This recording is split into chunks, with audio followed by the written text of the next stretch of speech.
Hello, everybody, and welcome to episode 131. Shacknews presents Pop Goes the Culture. I'm Donovan Erskine, news editor here at Shacknews, and I'm joined, as always, by Greg Burke, our illustrious head of video. Greg, happy Thursday, friend. It's Thursday. What does your shirt say? I'm sure it says the Mighty Nine, Is it a and then band?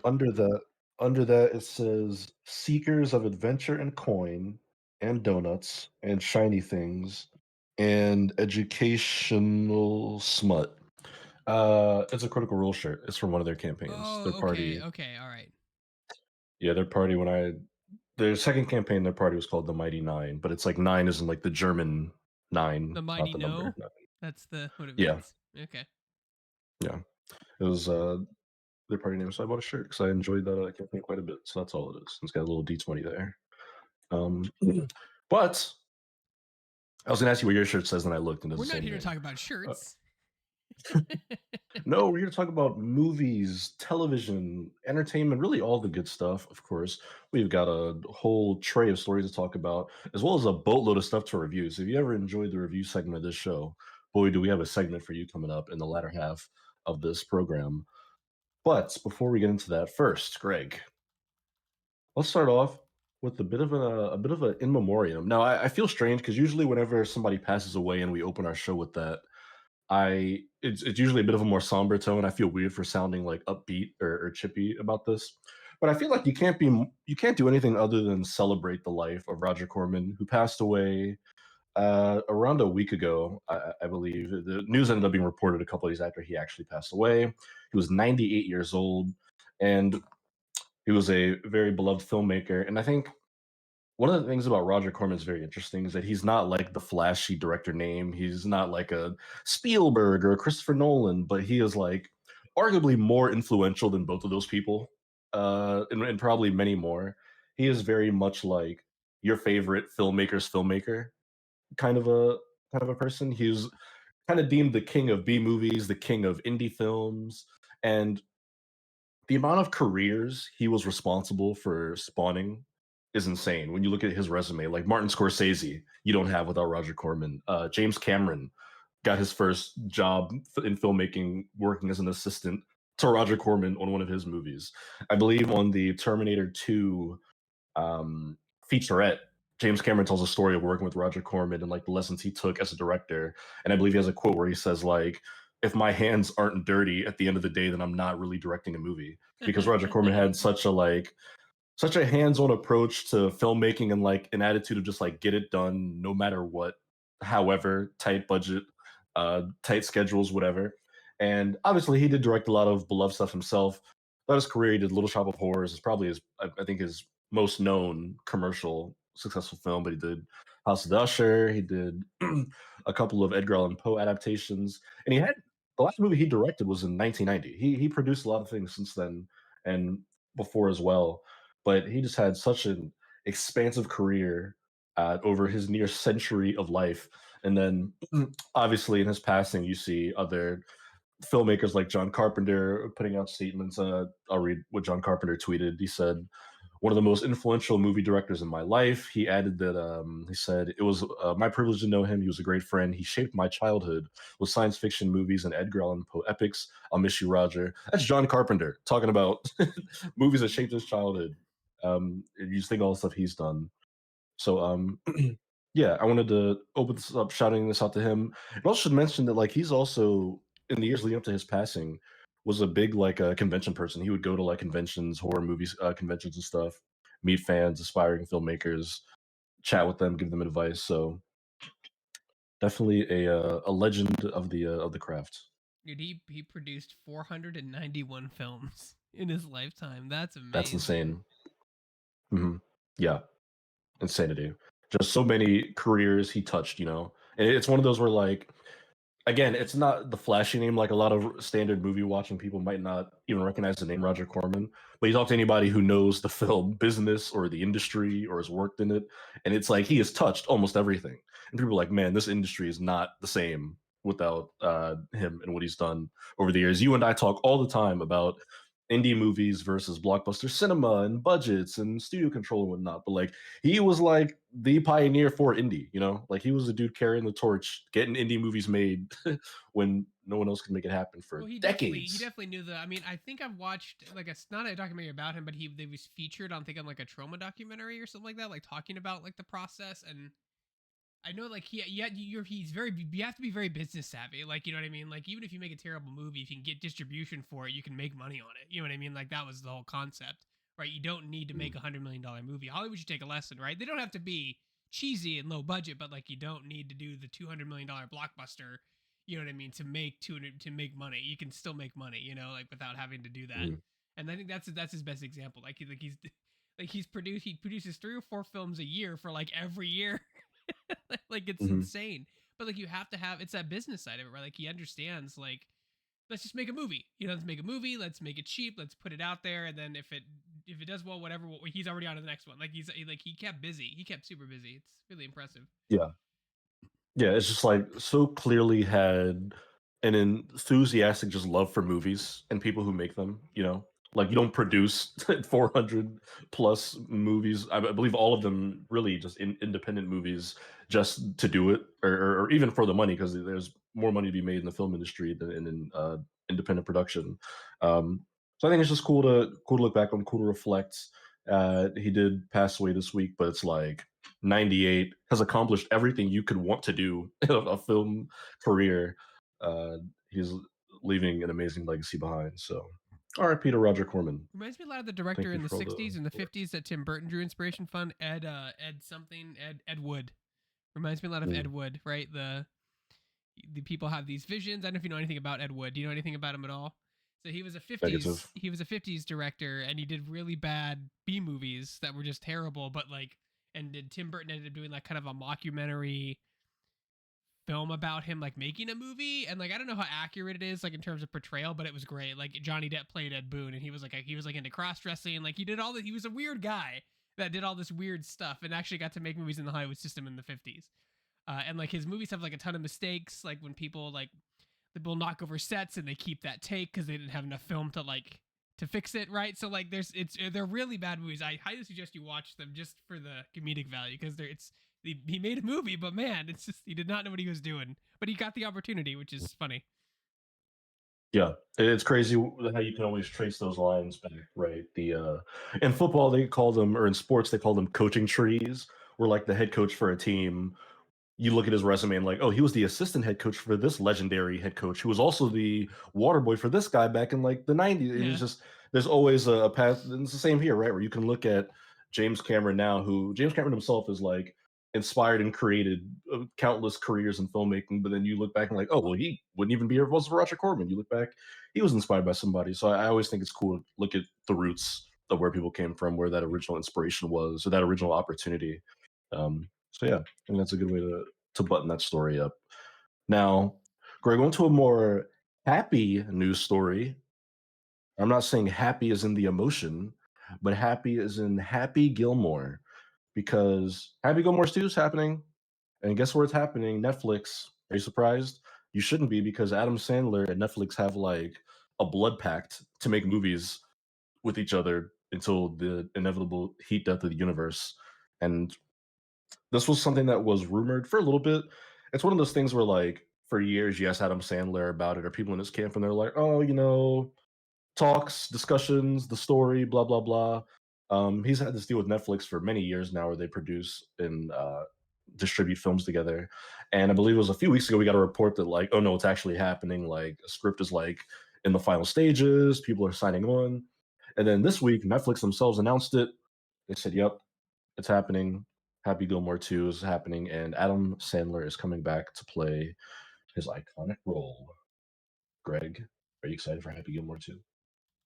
I don't know. I mean, kind. I mean, it's we're stuck. Like I'm really getting tired of this like nostalgia factor that we seem to be just stuck in. Like that's all we're doing. Like I don't know. Like Happy Gilmore 2 is one of those rare. It's one of those rare movies that was made in the '90s with a lot of SNL people involved, and it was just a different time, and like it just was perfect time, perfect place, right? Like it's one of his more famous movies that people have seen like across the board, right? Yeah, for sure.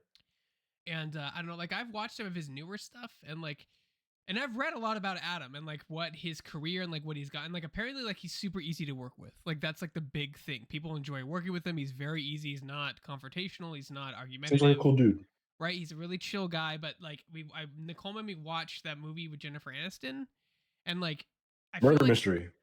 the second one where they is that the one when they go on the boat? Is that the second one or the first? There's like two of them. Anyway, like I feel like he's Yeah, maybe the second sleepwalking one. through these movies. Like he's just dry the whole movie, and he just kind of just is there in the frame. Like I don't know. I feel like he's just kind of sleepwalking through all this stuff. Because like why wouldn't you? Like you signed a contract, you have to make 30 films for Netflix. Why would you not? Mhm. That was just me. I don't know. I don't know about like Happy Gilmore 2 is I wouldn't say it's a great film, but like you look back at it fondly because I was the perfect age to see the movie, right? I was in my teens, right? Like I Mhm. didn't know what was good when I was 13.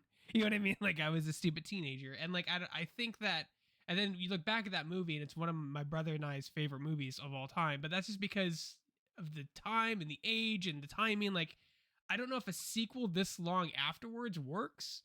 Case in point, Dumb and Dumber 2 was just awful. We couldn't even get through the Oof. first 20 minutes of it. Like it was so bad. And that had the same cast, the same writers, same director, and like it was just bad. And like I feel like Yeah. and Adam Sandler's a little old to be doing the screaming and the throwing. Like, you know what I mean? Like he's old now. Like, and that's not a diss, that's just fact. Like he's just like you can't do the same stuff you did in what He will though. 96, I think is when the movie came out. Like 90, yeah, 96. 96 comedy, yeah. It was just one of those weird things, and it was cool in the 90s. It was cool because when you did get a successful movie like that, like it was one and done. It was a self-contained movie, and then you moved on to the next thing. And like what brought you to the next movie was the writer, the director, the actor, right? That's to the next Mhm. original idea. Now it's just now like it wasn't Happy Gilmore 1, 2, 3, 4, 5, 6, 7. Happy Gilmore cinematic universe. Like now I seem like that's the thing. I don't know. I mean, Adam Sandler's had a huge successful career, and I'm happy for him. But I don't know this return to like nostalgia. Like nothing's ever same thing with Ghostbusters. Nothing's ever going to compare to the first two movies. Like nothing's never going to meet that window. And Happy Gilmore, I think, is the same thing. It's it'll probably be fine, but like from a fan standpoint, it's probably doomed to fail because you just can't meet expectations from a movie that came out in '96 and now what Yeah. 30 years later, like it's coming back out almost 30 years later, over 30 years.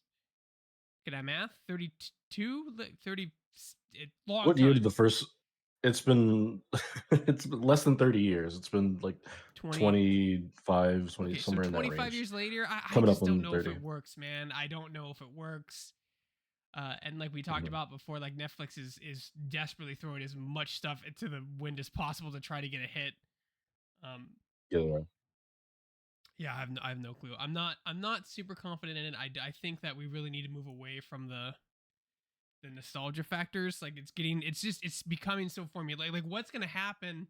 I talked about this with Nicole. Like what's gonna happen when these kids grow up, like your brother, and like there is no nostalgia for these things. Like what are they gonna target when like there was no Happy Gilmore or was no I guess if they start rebooting Avengers movies at that point. I think like for a new audience. Well, I was gonna say it's it may be a tough pill to swallow for you, but for a lot of kids that age, it is the MCU. Like my brother is Yeah. 18 and he doesn't really care much about superhero stuff anymore. But if you get him talking about like 2013, 14, like MCU era, that was like his golden age childhood, hold near and dear to my heart, like movies and Yeah, stuff. yeah. So So yeah, like I when mean he turns like that is 35, yeah, 38, it's going to be the MCU rebooted and they're going to redo everything. Like that's yeah the only maybe. thing they can do for that generation, Mhm, I feel. I don't know. But mhm, like sorry, to go back to answer your question, I don't know. It was a timing thing for youth in the 90s. Like when it came out, it was arguably Adam Sandler, I want to say at his peak in 96. Like he had done Billy Madison, some other stuff before then, but he had blown up on SNL. Like it was a huge success story. Like he was in a lot, he did a lot of movies. And then I feel like after Little Nicky is when I started to lose interest a little bit in his stuff. mhm, But again, I was older, right? So I don't know. I don't know if we should. Do yeah. we really need to tread back from Happy Gilmore? As much as I didn't like Murder Mystery, at least it was original. At least it was a new movie, right? That didn't have to do. But they made a sequel to it, so there's that too. Yeah. I don't know. I mean, have you ever So seen the original Happy Gilmore, Donovan? no, I've never seen Happy Gilmore. I haven't seen a lot of Adam Sandler movies, to be honest. His heyday was before my time, but I've seen some. What I will say is something this movie does have going for it. is the Netflix of it all. Like, this is gonna be a Netflix movie. They're producing it, distributing it, which means it'll be on Netflix day one. You won't have to go to a theater to see it, which I think will be huge for a movie like Happy Gilmore, which is obviously going for nostalgia. It's obviously targeting everyone who grew up in the 90s. Um, Mhm. and the fact that you don't have to go buy a ticket to go see it, uh, I could be wrong, but I feel like that makes somebody like yourself who loves his first movie way more likely to see it. You probably wouldn't pay $20 to go to a movie in a theater and see Happy Gilmore 2, but you might watch it on a Friday night in your living room on Netflix because what do you have to lose? Maybe you turn it off an hour in. I know. So I'm sure I mean, no matter how bad this movie ends up being, I promise you, the Monday after that first weekend it comes out, Netflix is going to put out a press release and say that 800 million people watched it and that it's the most watched original movie on Netflix ever. And it'll break all these records and they'll tell their shareholders and their stock will go up and it'll be deemed a success for Netflix, the company. Um, which is honestly probably the best shot this movie has because I don't think a Happy Gilmore 2 would have a snowball's chance in hell of making money in a movie theater if it opened up. The first movie made like $40 million at the worldwide box office in 96. Obviously, just for inflation, it's a little more, Yeah. but still, It cost nothing to make uh, though. That's the thing. Like it was a very low budget. There's not a lot of visual effects. It's a bunch of people mhm. talking, right? It's Adam Sandler, and they have a couple other big names in there, like but they're cameos, right? A lot of comedians, a lot of up and starring comedians, Mhm. like Christopher I McDonald. mean, Like people don't know, like Christopher McDonald will be known forever he as the was guy in Happy Gilmore, but he was in Star Trek for God's sakes. Like he's mhm. had a huge career, but it's always Happy Gilmore, Shooter McGavin. Like He was the it's one who revealed this movie was in development. He was like a couple months ago. He was the one who was like doing an interview and said that Adam Sandler was like hanging out with him and was like, "Hey, you want to see something?" and showed him the script for Happy Gilmore 2, which is where this news started to churn before Netflix confirmed it today. Something else I want to point out that more to their credit for the whole Netflix being the best route for this movie. Something I saw somebody else point out recently, I believe I think his name was Matt Singer at ScreenCrush.com. I was reading an article he wrote about Adam Sandler a few weeks ago, and he was saying that, like, think about it, modern blockbuster comedies don't really exist anymore. Like the big budget comedy movies that like Adam Sandler thrived on, especially like the early 2000s, movies like Little Nicky, you know, like they just don't make those kind of movies anymore as far as budget goes. Like for example, the budget for Little Nicky, Greg, in 2000 was $85 million. there were a lot of visual That's effects like, in that movie, so that yeah, that makes but sense. adjust that for inflation, that's north of 100 million. That's like a superhero movie budget for a comedy, like Yeah, just a comedy, like a slapstick comedy movie. That does not happen in 2024 at all. Like we get comedies every now and then, but they're like 10, 20, maybe $30 million on a higher end budget. They're much smaller scoped down projects. I think it's for a reason because those movies just don't make a lot at the box office. I So mean I don't you think gotta Happy pay Gilmore Henry 2 would have Winkler. done well. You gotta you gotta pay Henry Henry Winkler. Winkler is not expensive, man. Come on, this is No, no, it's to your no, case no. in point though. Like I feel like it's a generational thing too, because like Chris Farley, before he died, was kind of on the same path before he passed away, and he did a lot of movies, and I like I like most of his movies like pretty fondly. But then like in the next generation, it was like I would like to compare like Melissa McCarthy as like the next generation of Chris Farley. Like I didn't care for her movies, maybe I was too old, but like that's like a good idea. Like that's a good example of like your blockbuster comedy, right? She kind of exploded and was in like everything for like a hot minute, right? She had all Mhm. these like original films and Netflix series movies, and she's done a lot of stuff, and it's a lot of comedy, a lot of like Chris Farley esque comedy, I'd say. Like that's like the Yeah. modern equivalent, I would say. But you're right. Other than like that, there's not much because I don't think they make a lot. And all of her stuff, like most of her stuff, half of her stuff has been streaming, like exclusively on Mhm. Netflix, exclusively on whatever. So there hasn't been like a comedy with like I want to say I'm trying because I do watch SNL occasionally, but like I haven't seen a lot of those people in like comedies. Like Bridesmaids, I think was like a big comedy, but like that's like those movies are so rare Mhm. now, and I like that movie. I think that movie is hilarious. A lot of SNL. Anything Tina Fey is involved in, I'll watch because I think she's funny. I Yeah. think she's a talented writer as Tina well. Fey. But like no, you're Mhm. right. Like I think like the days of like the SNL comedy movies that they were making a ton. Like they made a ton in the '90s. Like Will Ferrell, Chris Farley, Adam Sandler. Like think about any movies they've made, Mhm. right? Because of A lot. SNL, right? Because of the launch, and like but like those movies don't really exist anymore, right? Like they No. don't. Like I haven't And seen. That's also partially just because SNL has lost its foothold in like modern culture. Like you said, you watch it sometimes. People do watch it, but it's not like appointment viewing. People aren't talking at work on Monday about SNL. Maybe a couple times a year they'll go viral, but that's not. It's no longer like the cultural staple that it once was, which I'm sure affects the projects that gets developed based on it. But there is somebody from SNL who was in a trailer for a movie we're going to talk about in story number three. But before we get to story number three, Greg, just remind folks to follow the live stream here, Shacknews Twitch channel. A kind young chatter asked earlier if we were going to be streaming the Take Two Interactive call later. We will, right here on Shacknews Twitch. And if you hit the notification bell, you'll be made aware the second that stream goes live. You can hear Strauss Zelnick and all the investors and executives at Take Two talk about that company's financial earnings. Of course, we do other streams here. Tomorrow we're streaming Mario Kart. I thought somebody was standing next to me. That was really weird. Tomorrow we'll be streaming Mario Kart 8 Deluxe right here as we continue our quest to rank all 96 tracks. See how much we play Baby Park tomorrow. What's the over under on that? I'm gonna put it at 3.5. FanDuel. Let me know what you think about those numbers. And of course, we have other shows here. We got Indie on Mondays, Steve Tendo Show, Monday, Tuesday, Wednesday. My inside sources are telling me that there's gonna be a DayZ stream again tonight with the gang. I can't say who will or won't be on it because I don't know exactly.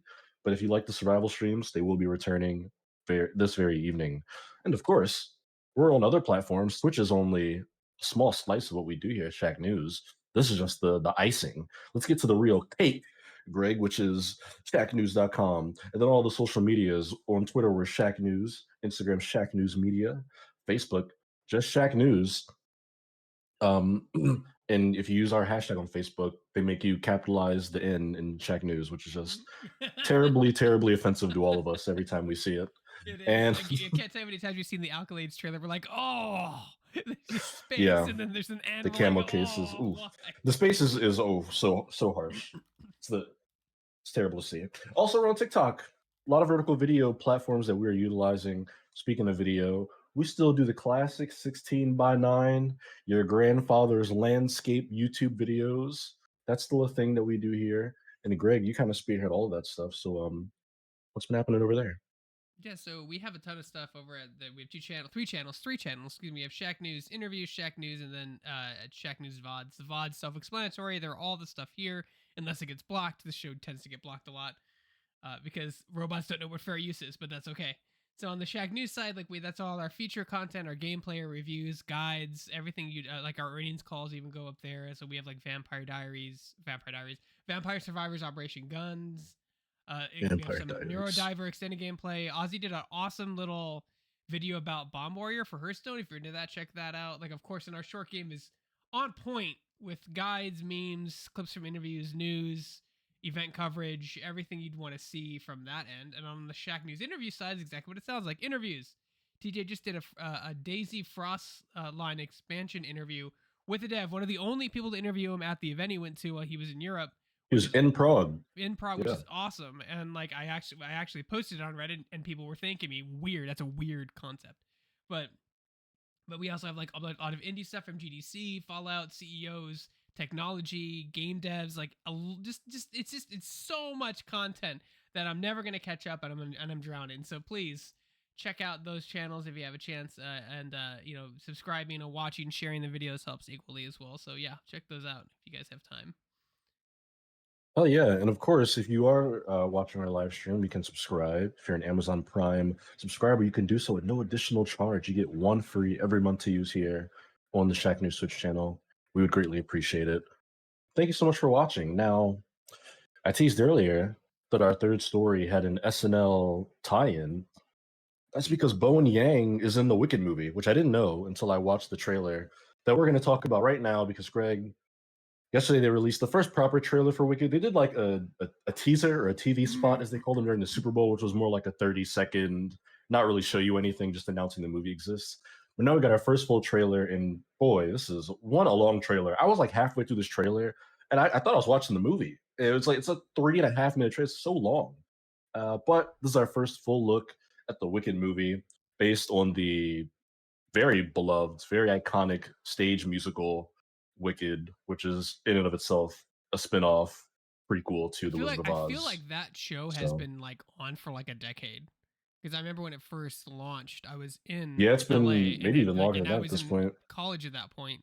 So like, it's been easily 10 years. It's been running like nonstop in LA and New York and other things. Yeah, but they're fine. This is the modern take of it Wicked's because the same cast of the current running of it is in this movie, from what I'm told. Right, the leads anyway. Like they're both. no. No, This is the girl who plays Glinda isn't playing it in the Broadway show. no, that's Ariana Grande that plays her in the movie. She's not on the Broadway show. They just cast her for the film. They're not. I mean, maybe they have some people in them, but the main Galinda and and I forget the name of the Green Witch. Also, the first performance of Wicked was in 2003, Yeah, October so it's been 2003. a hot minute. Yeah, that thing's been around for a long time, long time. Um, but yeah, no, it's definitely different actors because Ariana Grande is not a musical actress very often, at least. Okay, yeah, it's Not a on different. the. It is a different. Yeah, you're right. It's a different cast. Mhm. Yeah, but full 3.5 minute trailer. I'll say I personally do not have any deep love for Wicked, although I love The Wizard of Oz very much. I also think The Wiz is great. My mom, however, is big into Wicked. She's a Wicked fan. She has seen the stage play Wicked, and we are going to watch this together in theaters when it comes out this November. But the trailer itself, I think it's fine. It's a very long trailer. It really does just go on. I'm sorry to keep harping on that, but I'm like, man, that's a long trailer. I think that the effects look cool. I like Cynthia Erivo with all the green makeup that they've got her in. Something, Greg, that has been so fascinating to me about this movie, but just musicals in general, and again, I can't take credit for this because somebody else pointed it out, is that there's a fascinatingly weird thing happening with movie musicals in recent years, with the way they're marketed. Wicked is a musical. It is a musical through and through. Like not like kind of not a. It is a musical first, and everything else is second. There are no scenes of anybody singing in this trailer. This trailer is 3.5 minutes long, and not a single shot is any character singing.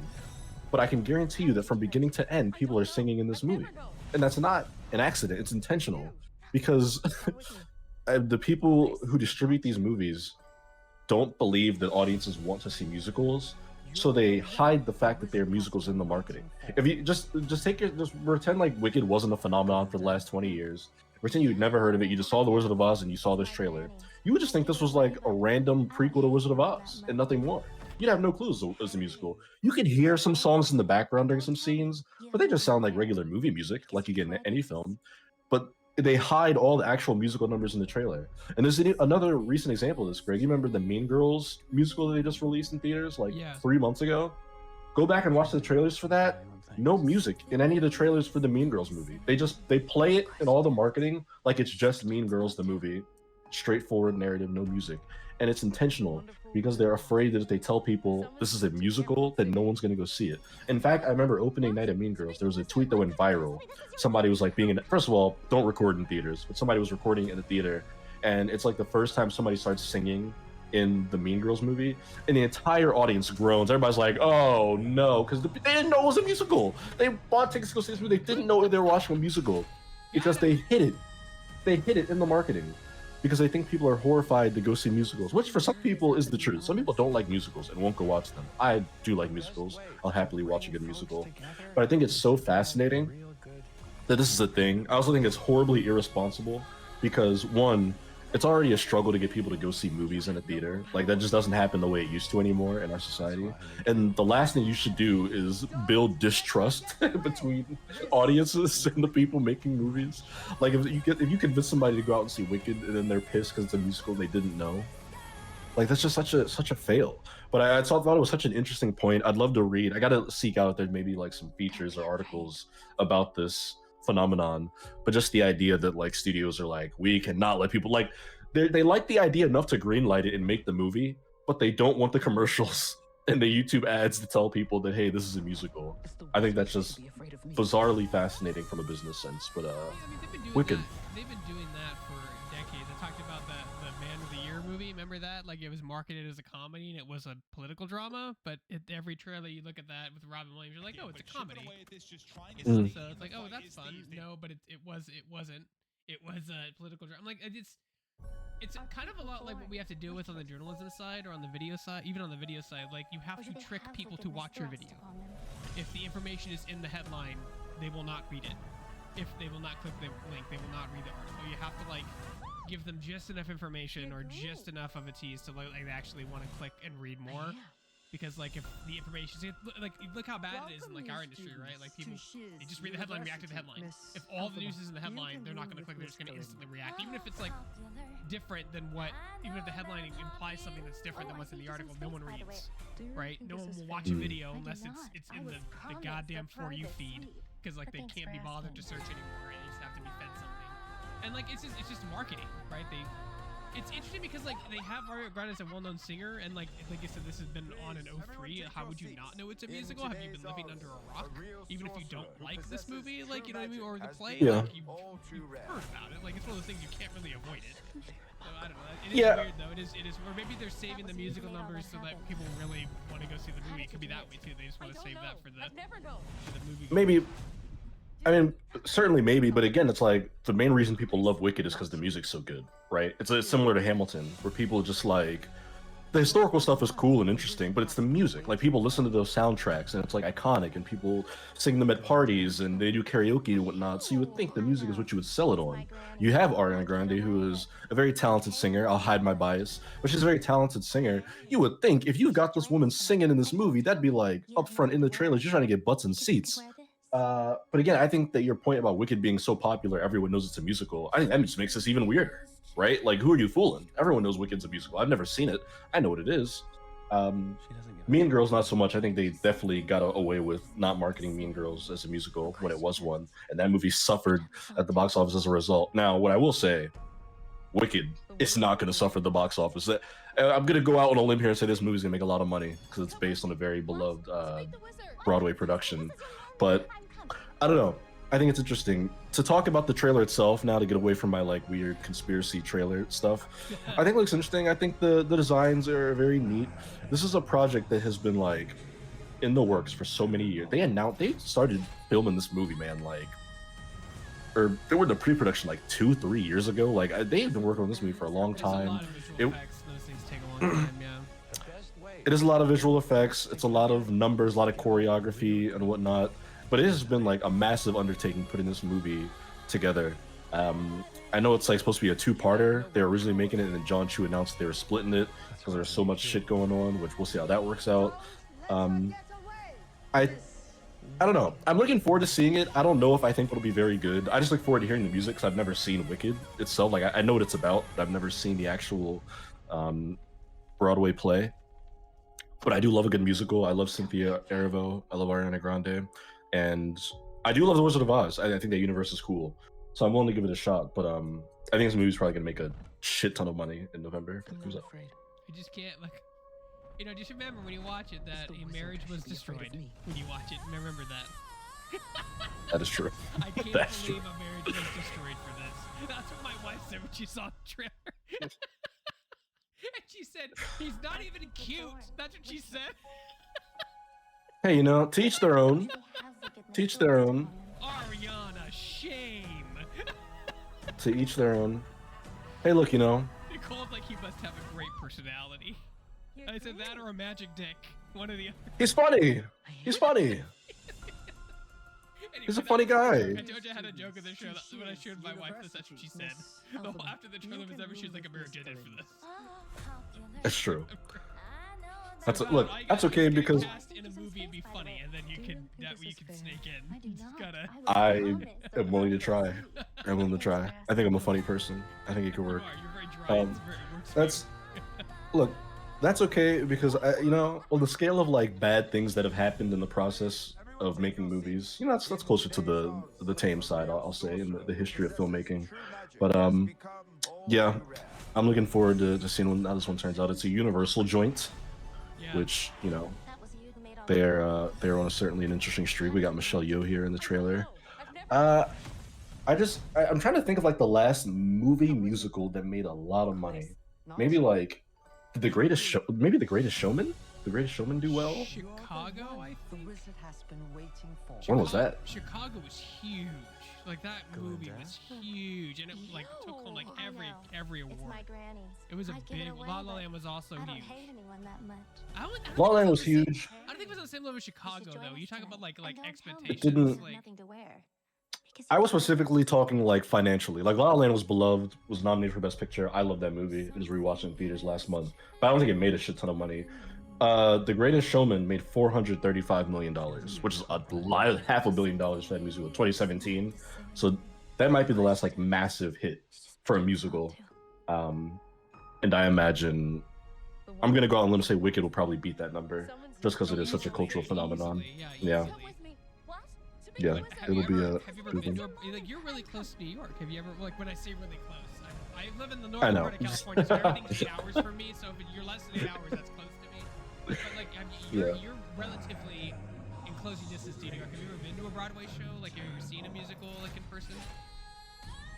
I've seen musicals in person, not on Broadway, and I've walked down Broadway a dozen times in New York City. I've walked past the theaters. I've eaten at I think it's Junior's restaurant, which literally you sit on the balcony. You can see people walking in and out of the theater, lining up on Broadway. Hmm. Been in the gift shop. I've never actually seen a play there though. No, unfortunately. Like Which I would like only to take the like time to like do. your local theater group or like high school. Is that what you say when you've seen music? I've done both. I've seen like local, like state Hmm. stuff, and then obviously yeah, school. I had friends who did like Okay. theater and musicals and stuff, so I've watched all that. Yeah. But I do like it. I do appreciate the art. I would like to put more into that though.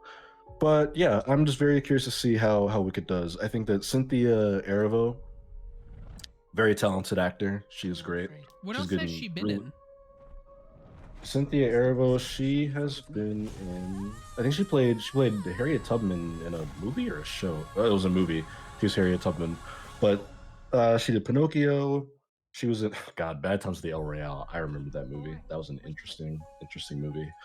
I think this is definitely going to be her like biggest thing yet. Oh, she was in Moon Girl and Double Dinosaur. I did not know that.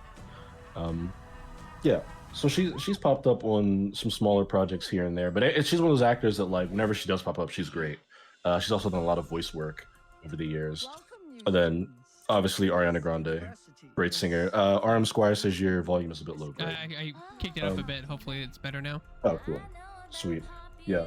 Ariana definitely much more from the singing side. I think it's interesting that they cast one traditional actor and then one traditional singer in roles that are going to demand both from both performers. Although Ariana, she's another like Nickelodeon child, so she's got that history as No, well. she's got the chops. But She's got chops. Yeah, she's trained. She's been in TV long enough to know how to act. yeah, and they both seem really good in this trailer. So I'm looking forward to seeing how this turns out. As somebody, I don't know what happens in Wicked. I don't know how that's. I mean, I know how it ends because I know what happens in The Wizard of Oz, but I don't know the get in there parts of it. So I I will am s- casually looking forward to watching this. like I think, like you said, I think I don't have a horse in the race. I'm happy that people will enjoy it. I mean, I could take it or leave it. I'm very neutral about it. But I will say that like I have been to a Broadway show, like a big Broadway show. I went to saw the producers in high school with uh Martin Martin Short and not Nathan Lane, the LA production of it, which was Jason Alexander and Martin Short. And it was fantastic. Like and they even messed up on the stage at one time. Like there's nothing like seeing like something that level. Like and it was like an accident. Like one of my friends like had an extra ticket, and so like they took me with me like the same day, and we drove down to LA. It was LA show, not New York. So I guess not real Broadway, but it was like this at the same time they had like the Nathan Lane and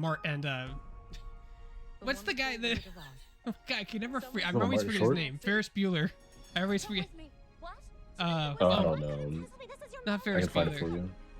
I should know this. He's played Simba, adult Simba, in The Come on, Lion. Matthew Broderick. Yeah, it was Nathan Lane and Matthew Broderick in New York, and then LA got Jason Alexander and Martin Short, and they blew it away. Like it's a big production. Like it's really impressive to see the singing in real time.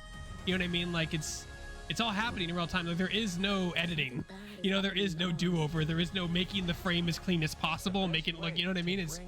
It's a lot more impressive to see a musical in person at that level than it is to see a movie, because a movie is so refined and they can go over multiple passes. They can redo takes. They can start over. Can't do that in Broadway. So I will say, like, Yeah. well, the songs are always catchy in usually the movies like these. Like, I will say that the live play is always just tremendously more impressive, just because they can't Mhm. mess up. You know, they only have that one chance to do it. There is no starting over, right? So I Yeah, was I'm gonna say, like, always yeah, impressed by it's that. just cool to see one, and I would recommend, if you have if you want ever want to go to, if you see something that you want to see in Broadway, go see it, at least one show in a lifetime, like one of those big shows where you pay Yeah. $200 a ticket to see or whatever from nosebleed seats, which is what we I had. think So I think that's my thing with Broadway. Why I haven't gone yet is because I want to see like the original cast run of a big Broadway thing, right? Like I think Hamilton's great, but like going to see Hamilton today would feel kind of deflating because it's all like those roles have all been recast like three times over at this point since that show originally mhm. debuted. I would love to see the original cast production of like the next big musical, which I know those are the ones where you've got to pay like $300 to get a seat and whatnot. But I feel like one of those should be my first Broadway experiences. Maybe I'm being a snob for feeling that way, but I'm with you though. Every time I watch a live stage production, I'm always deeply impressed. I don't know how you people remember half the shit that you have to say. Even the people working the sets, and I don't know how you remember how to do this. I'm surprised you're not falling over each other. Um, Stage plays also do benefit from the fact that they're not recorded, so that Mhm. when they do mess up, it just lives in memory. And like you can bump into someone on stage because at the end of the day, it'll just be a story people tell. There's no footage where people can rewind and Yeah, freeze that's true. frame and Yeah, then that's tweet it. absolutely true. Yeah, Yeah, absolutely. Especially in high school when like yeah. cell phones weren't up to snuff. The mistake that they made was Martin Short started studying over his lines, and Jason Alexander said, "If you're trying to say something, just say it." And then Martin Short got mad and said, "Everything you say is perfect." And then Jason Alexander replied, "For what they're paying us, it should be." And everybody laughed. Everybody.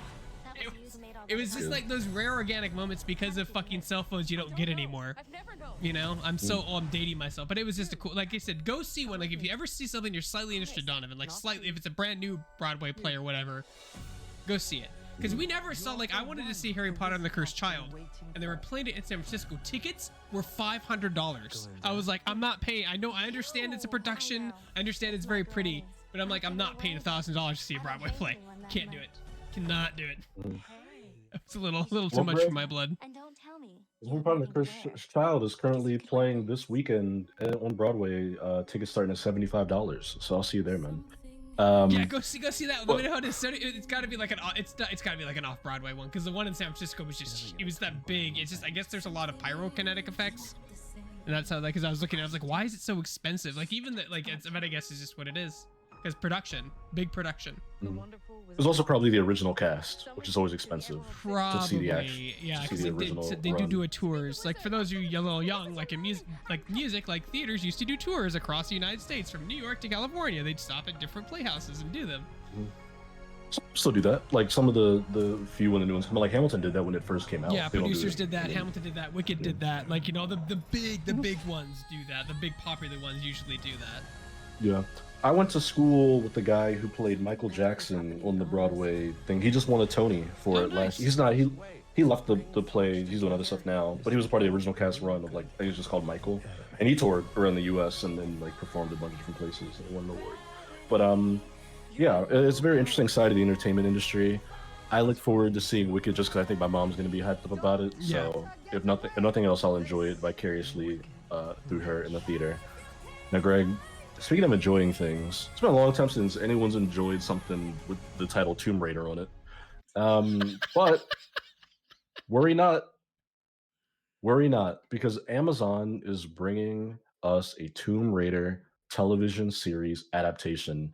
You might remember 2 years ago, I forget, when Amazon got the rights to this franchise and they announced that they were going to be doing stuff with it. Well, guess what? We're getting one from Phoebe Waller Bridge, who I'll say I like Phoebe Waller Bridge quite a bit. She's the creator of Fleabag. She also stars in it, wrote it. She's a great talent on both sides of the camera, which is always cool to have. And of course, we know that she's written a very complex, strong uh, lady protagonist. And I'm sure she can do that again here with Laura Croft and Tomb Raider. Now, I saw somebody mention, Greg, if you scroll back up to the top here, there was some discussion going on about the logo that they posted with this that says Tomb Raider with whatever that gold font is. I believe it was Mike Drucker said that it looks like the logo for a $90 HDMI cord, which I thought was really funny. Um, Oh man, now I can't unsee it. That's terrible. yeah. Gold uh, plated, 14 karat gold plated. Yeah, absolutely. yeah. But of course, Greg, when they get around to putting out this Tomb Raider show, Amazon's going to have a bit of goodwill on their side because, as our own Ozzy Mejia mentions in this article, this is coming off of the success of Fallout on Amazon, another video game adaptation, same not production company, but same distributor and Amazon Prime Video. Even if the show isn't great, when it comes around, they're going to have that now proven track record where people are going to be like, "Hey, these guys made Fallout. They can They make throw that Tomb money in Raider good too." production. Yeah, they throw that money in production. That's for damn Mhm. sure. They put their money where their mouth is. Yeah, so that'll be interesting to see. And I don't know, Greg, are you interested in a Tomb Raider TV show? Do You you care know, about that I don't, franchise? like. I really wish I understand Tomb Raider. Like, I should like it, right? Like, I grew up. Indiana Jones. I should like it because I grew up to like. I grew up with those first games, right? Like, I grew up with those games of the Polygon, but I hated the games because she handled like a tank. Like, you depress. I don't know if you ever played the original games. Well, in It the was very movies or tanky. in the show, you won't have the controller. You So just right. watched. No, no, right. So like I never got into Tomb Raider. And I feel like Tomb Raider is up there with like Master Chief, where like they have this is IP that I don't know if there's value in it. Like maybe this will create value. I don't think there's a ton of How value in dare Tomb Raider. you? However, they did that remake with the girl who's married to Magneto.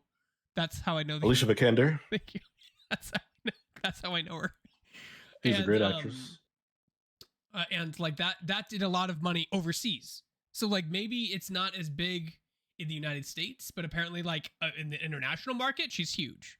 So like it was a big deal. And then arguably like the movie came out in the 90s with arguably one of the Angelina sexiest women of all Jolie. Yeah. time, which was Angelina Jolie, and that movie was like very 2000s. It was a very 2000 movie. It's very bad, very poor movie, but it made a shit ton of money. And I thought like I think after that point we got some new games, but the games had changed. Obviously, like Lara, I forget. Lara Croft is like she's a sex icon, right? But they've been trying to tone her down and make her more like realistic, which is cool because like for a while there it was just like this. It was video games in the 90s. I don't know what else to say. It was a different time. But like now, like and now they did the remake trilogy, which was like I liked the trilogy, but like it didn't have that same like Indiana Jones Impact. feel, especially the first one that they rebooted. It was a much darker, like very like somber, serious, like super serious, like almost uncomfortable tone in a lot of areas. And then like of course like they start to do more stuff and they became more like Indiana Jones. And like look, I like the Indiana Jones movies. I'm not obsessed with them, but like they're good movies. But I don't know. I mean, I don't. Does Tomb Raider have like the steam to keep going? Is this an IP that's equivalent to Marvel, to Star Wars, to Fallout? Like, is it the same value? Is it the same level of hype? Is it the same? You know what I'm saying? Yeah, Tomb Raider's an interesting one, and I think that your comparison to Master Chief was actually pretty apt because they are both like these iconic video game characters. Where if you're like making a Mount Rushmore, you could make arguments for both of them to be included. But at the same time, it's like it's been so long since either of them have been in a game that was critically beloved by audiences, had that cultural impact, was like people's favorite game of the year, was breaking sales records. Like neither of those characters franchises have done that in over a decade at this Right. point. And yet they still endure as like these icons of gaming, right? Like they just put Lara Croft in Fortnite a couple years ago, and it's like a lot of people who play Fortnite don't even really know who Lara Croft is anymore because her day has come and gone. But she's that iconic that they did it anyway because she's Lara Croft, right? Where it's just like people who haven't played a Tomb Raider game can see her and they see the teal tank top and the khaki shorts and they're like, that's Lara Croft. And the same goes for Master Chief, right? You don't have to play Halo or like Halo. There are people who haven't owned an Xbox since the first one came out that can still identify Master Chief and even like him as a character. Think he's cool. So I'm of the mind where it's like, no, the Tomb Raider IP hasn't done anything interesting in a long time, but I also think that you should keep trying. Like, I don't think Tomb Raider should just die. I don't think we should just be like, all right, Tomb Raider was a thing of the 90s. It's time to Right. officially retire it and let Lara Croft live in history. Like, no, I think we should get a cool ass Lara Croft game. Eventually, one of these goddamn things are going to hit. I think they are making another game. Um, the show could be good. That could be the thing. Maybe Yeah, it this will could be be the thing. like, You're absolutely right. No, it could yeah, be. We never know. I think it's you point to an interesting fact that like these games when they came out, like Lara Croft, no one had seen a 3D game like that before. Like even though you look back at it and the graphics are absolutely atrocious. Like it was revolutionary, right, to have a game like that Yeah. in 3D. That's what it was known for, right? The graphics. And then when Halo came out, like revolutionized like multiplayer. You know what I mean? Like that's what it was. I guess there's a story and people enjoy the story, but like that, I would argue like that's its flag, right? Like Tomb Raider was the graphics, Halo was the multiplayer, right? It wasn't like the story, and because of that, the characters took off. But it's funny because I remember reading a story a couple years ago and I found it about like the most recognizable characters based on a BAFTA poll, and like Laura Croft was number one. BAFTA. She beat I Mario, saw that. and like I don't know where they got, like, the polls can be weird because you don't know where they post them, where they do in the region, or how much of the region they give access to. But so apparently, according to this poll, Laura Croft is still much more valuable. She's ahead of Mario, and Mario was number two and Sonic was number four, which is hilarious. I was like, how are they so low? Like, I would have thought Mario would be number one easily. No, no, Lara Croft. And Yeah. then you have Sackboy at five, which is weird, but I've looked into that. Like I said again, EU very big on Sackboy. Pac-Man Mhm. 6, Link 7? Like, this is an insane list. Master Chief 8, Kratos 9, Shadowheart 10, and that's recent. Shadowheart's like brand Mhm. new. People know who that's. That was last Arthur year. Morgan's 11. Pikachu at 12? What? But okay. Anyway, my point is that like they did a survey, a poll, and like Laura Croft was very high on it. So maybe there is, maybe just not here in It's still America. iconic. What? I said she's still iconic. Yeah, she's Yeah. she's definitely still She's iconic. I think that she may be even more iconic in different areas because we live in the USA, Donovan. You know this, and like we're very like focused on our stuff. Like we're very focused on us, like our history, our mm, what we do. Our trends, like all in the North America, right? Like if something's huge in EU, we may read about it because we work in news. But if you're an everyday Joe, like probably not. You know what I mean? So it's my guess is that she's very big in internationally, but just not as big in the US. Like big in the US, but not as big as she's compared to the international market. Because if you ever worked in marketing, there's US market, there's South American market, there's Canadian market, there's international market. And international market's the one you want because it's the broadest appeal. Right? So like that mm, means you can sell your you used to work in marketing, so you can sell your product to Japan, to Europe, to America, to Canada, to wherever, right? Like Africa, anywhere. But like when mm. you only if your product's only available in North America and it can't be sold anywhere else, that means that your market demographic is much smaller. So my theory is that she's just very big internationally and not so much in North America. Still big, but like not on the same scale as she is internationally. I want to mention, Greg. I just DM'd you something on Discord, an image if you can pull it up. So, to bring it back to the show, right? So, like, we just saw when the Fallout show came out. What was the big thing that happened after that show came out? Everybody wanted to play Fallout again, right? Like, there hasn't been a new single player Fallout game in almost 10 years, but like everybody went back to Fallout 4. People went back to Fallout 3. People went back to New Vegas. Hell, people went back to 76. You went back to Fallout 76, and the big conversation now is, damn, wouldn't it be great if Bethesda had a Fallout game ready to come out within the next calendar year? That game would sell gangbusters now off the momentum of the TV show. But the reality is, it ain't gonna be another Fallout game for like another 8 or 9 years at best. No, it takes 7 But years to make those games. but but Tomb Raider is a different story because they're already working on the next Tomb Raider game and they're working on the show simultaneously. Obviously, there are two different companies, but imagine a world though, Greg, where in 2 years the Tomb Raider show comes out on Amazon. People love it. People are like, oh my god, I want to play Tomb Raider. Do I go back and play the Crystal Dynamics trilogy? Oh no, what's that? They have a new game coming out next year. Because look, this was in February this year. Crystal Dynamics, who makes the Tomb Raider games, they posted this image out. This is the official redesign, current modern Laura. Like this is what Laura Croft looks like right now in 2024. This is her new look. So whenever the next Tomb Raider game comes out, which they're actively working on, this is how she'll look in that game. The fact that they put this out means that they're working on that game. They're in development, which again, they're set up now for we could be like in a real, I know it sounds silly to say, but a real like Tomb Raider Renaissance world. Like if that show comes out and it's good and makes people care about that IP even more or want to play a game, and then a new Tomb Raider game is coming out within like a year or two after that, that'll be huge. That'll be the biggest like attention or cultural relevance that a new Tomb Raider game has had in a long time. So I'm very curious to see how the timing ends up working out with the show and the new game, because that'd be dope to see if we can get like some Tomb Raider stuff hitting back to back like that.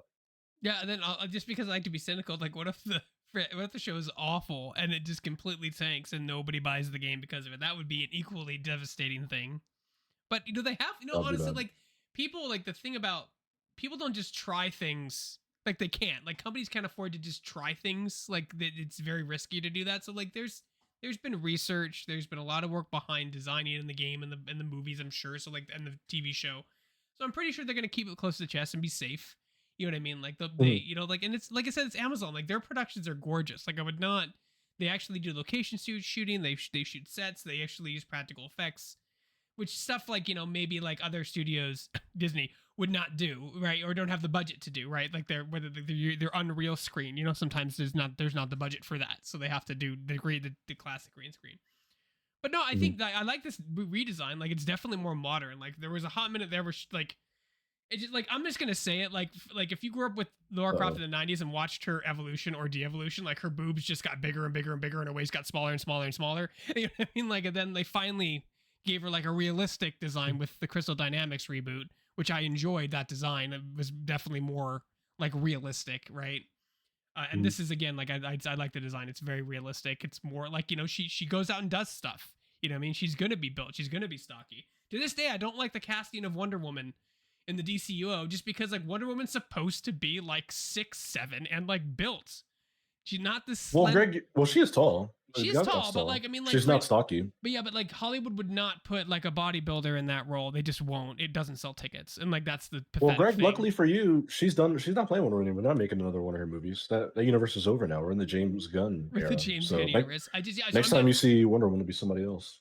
I just appreciate that like someone who like as someone who would actually go out and do this stuff like every day for a living or 9 months out of the year would be built. You know what I mean? Like that's my point. Is like and she looks built. Like strong. Like Mhm. someone I would probably lose a fight to easily. You know what I mean? Like Yeah, probably.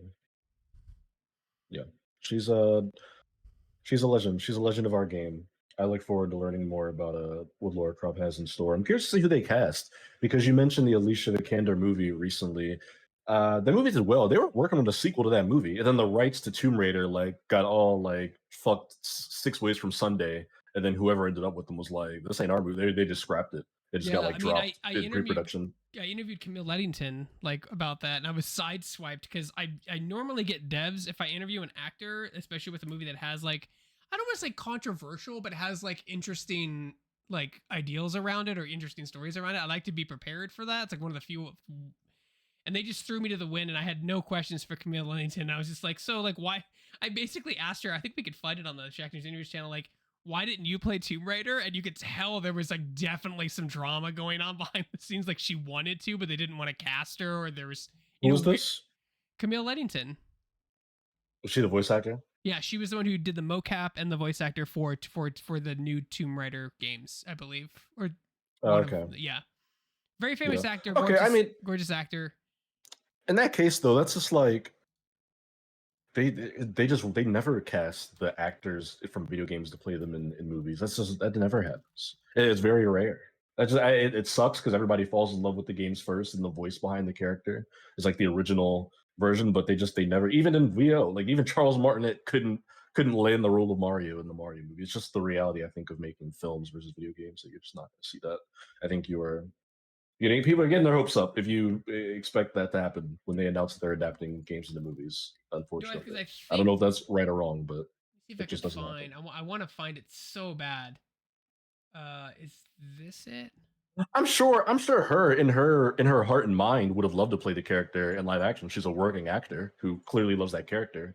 But the people who make those decisions, they have no incentive or motivation to cast the video game performer in that role, and they will rarely do it. Is a Uh, very unfortunate reality, but I don't think people enjoy. What is the truth? See, the problem is like I've been doing this for a decade, so I have so many interviews with her, and some are red carpet, some are Comic Con. I'm just trying to find the one that was. It was pre E3, I believe, is when I interviewed her. Mhm. But like it was just funny because like it was just interesting, not funny, interesting that I asked her something along those lines. I don't remember verbatim, but like and you could tell like they were in talks to use her, but they just ended up not using her, and it's usually some Um, bullshit excuse. And well, I she's always mean, been great, and she always interviewed me. I don't remember one time I went all the way down to Redwood Valley. It's a 3.5 hour drive to interview the wife of Magneto, and when I got there, She just didn't want to do the Alicia interview. Vikander, she's an actor. She's an actor. You have to respect the woman as a human being. She's not Sorry, the wife of Magneto. sorry. She's an actor named Alicia Vikander. Like, and she just didn't want to do the interview. So like, I drove 3.5 hours and then didn't get anything, and then drove three. It was, oh my god, it was a terrible day. It was It'd a be like terrible, that terrible, terrible sometimes. day. I mean, it happens sometimes, you know. I feel like that too. But yeah. All that to say, I'm curious to see who they pull in to play this character in the show. Laura Croft has a very generic is a bit reductive, but she has a very standard look. Like a lot of people can play Laura Croft, I feel like. So there's a lot you can pull in to get a good casting in that role. So I'm very excited to see where they take that character. Now, speaking of characters appearing on the big screen, Greg, you know who else we're about to see on the big screen is Pyramid Head from Silent Hill. We already saw him Because on screen though. He's been on screen. Wait a minute. yeah, but it was bad. We're gonna see Pyramid Head again because Return to Silent Hill has revealed its first look. This is just a quick hit. We just talk about this for a couple minutes. But yeah, the Return to Silent Hill movie, which is already in production, debuted its first look at Cannes Film Festival. Which how the hell did the Silent Hill movie show up in one of the most prestigious film festivals in the world? Beats me. But there we go. It's Pyramid Head. He looks like he's walking through some metal bars that he just ripped apart with his hand. That's definitely a pyramid on his head. I don't know too much about Silent Hill. I know Did that you the see the Silent other Hill two movies are films? not good. I liked the two films. Did you ever see the first two ones? They were good. I The one saw with the first one. first one's okay. Like Silent Hill's an interesting franchise because it has there's a lot of like religion, psychological, afterlife stuff going on. So it makes for good discussion, right? Like you go down that hall of, oh, like Silent Hill is a town that lives in and out of purgatory, and these people that are stuck in purgatory, it eventually, like, they were supposed to go to hell, but it keeps phasing in and out of hell. So they like, it's a very interesting, almost like a lot of religious themes of the afterlife and how it works. So I think it's like much like Five Nights at Freddy's, it develops that conversation of like, oh, like what's going on in the town? What do you think's happening? How does this work? That Mhm. kind of stuff. I think it's an interesting franchise. I didn't hate the two movies. I thought they were rather. I actually enjoyed them, especially the first one. Okay. Spoilers. The first one, like she just gets stuck in purgatory. Like they just get stuck. Like that's the end. Like they are stuck in between heaven and hell. There's nowhere to go. If she rescues her daughter's soul, but there's nowhere for them to go. So it's kind of just it's a cool. It's one of those movies you leave the theater asking questions and having a discussion, and those are kind of rare nowadays, and not just the, oh, that movie was awesome, did you like the scene where Spider-Man threw the car? Like, it was more than that, like it's interesting to have those, and not every movie can do that, but I think that this movie will do it well, as long as it keeps asking those questions and setting up, those themes. Mhm. Well, there you go. I didn't know you were a Silent Hill enjoyer. But yeah, that movie's coming out soon. One of many video game adaptations. Again, Silent Hill also has a video game in the works. We know that they're remaking Silent Hill 2. So it'll be interesting to see how this comes out. Obviously, in a still image from a movie, it doesn't tell us anything about how good or bad it's going to be. But interesting nonetheless. Pyramid Head's definitely one of the more recognizable designs in horror video games the last couple decades. So cool to see that guy living and thriving in 2024. Who would have thought Pyramid Head? Now, Greg, we're going to go ahead and transition into our reviews segment for the second half of our show here because we have a lot of things to review. Oh my You god, so many yourself, I things. think, have even more things to talk about than I do. So I'm going to let you take the lead here and just run down your run of things you want to review. Maybe we'll talk some X-Men 97 in there, and then I have a review of my own that I can do at the end. Okay, well, I mean, we saw a lot. I saw Wish. I saw the Artful Dodger, which Oh, you is a saw Hulu Wish. original. I saw Wish. Yeah, I saw. Okay. I mean, trying to find. Was it And I great? also saw Ricky, the movie with John Cena called Ricky Stanicky, which was pretty. So where should I start here?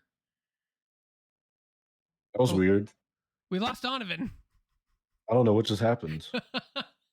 He's like, no, we're not talking about this. What should I start with first? Ricky Stanicky, Artful Dodger, or The Wish? Wish. Okay, so obviously Wish was like the latest movie to come out of Disney Animation, right? There was a lot of stupid controversy behind it for no fucking stupid reason as usual when they do these movies. I will say I went in with no expectations, right? I didn't hate the movie. I didn't want to see the movie. It was a completely neutral expectation. That said, the Spider-Verse shit is like, you can't. They try to mimic that weird frame thing that Spider-Man shit does, completely fails. Don't do that. Like, you know what I mean? Like, it doesn't, just because Spider-Man did it amazingly doesn't mean you need to copy that. So, like, all the characters move in like a weird frame rate, right? Like a weird, like segmented 15, 14 frame rate, right? It's not smooth. And that Mm, was like a huge distraction to me because I knew exactly Donovan. I knew exactly what they were trying to do. I knew exactly what they were trying to do, but they just didn't. right. It just didn't pull off. Secondly, like a lot of the songs, like this song. I mean, musicals have songs, but it felt like every 4 minutes there was a song, and I think there were way too many songs. And the songs, only one of them is catchy, and it's supposed to be the villain song, but it doesn't have any of those like serious like undertones. It's very uppity, which is even more off throwing. Like they definitely tried new things with the songs, and I Mm, would say most of the songs are forgettable. And songs don't have to rhyme, but it would be nice if they rhymed every now and then. Like so they're kind of rough. All the songs kind of sound similar. This is the things I get. I think was the only song that I remembered after watching it because it has a catchy chorus. Right, the catchy chorus is what gets you. I don't know much about music, but I just know the chorus is a big deal. Right, the yeah. beats per minute in the chorus. So the biggest thing is the color palette, the color theory, and the background. So apparently, all the all the characters are done in 3D, and all the backgrounds are done in this like watercolor esque like style. I think the idea here was to like create some contrast, but the problem is because the colors are so like light, like all the colors are very light pastels, right? So everything kind of blends together in not a good way. Like they were trying to create this contrast, but everything just looks really, what's what I'm looking for, like kind of flat. Like it's most of the Mm, movie looks really flat. So like I mean they tried new things.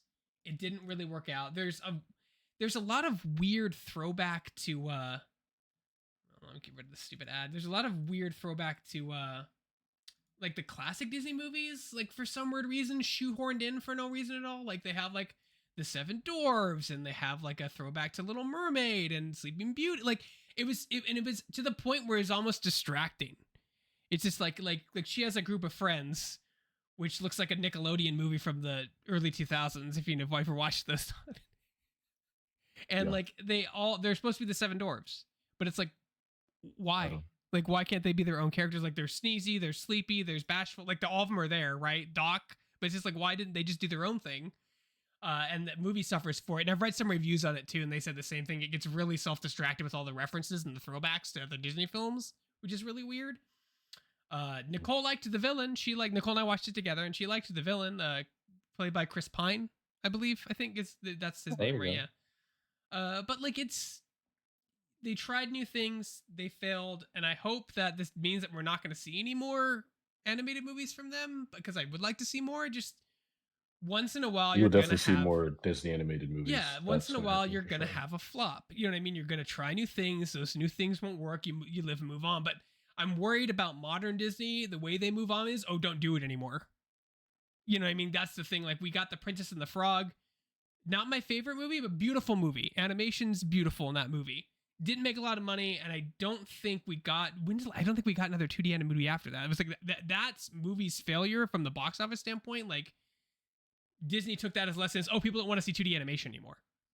You know what I mean? Like, and I hope they don't take the same thing. This one, oh, people are tired of original Disney stuff, and it's an original story, right? So it's hard to sell an original story. There've been multiple producers and writers in Hollywood, people that have said that.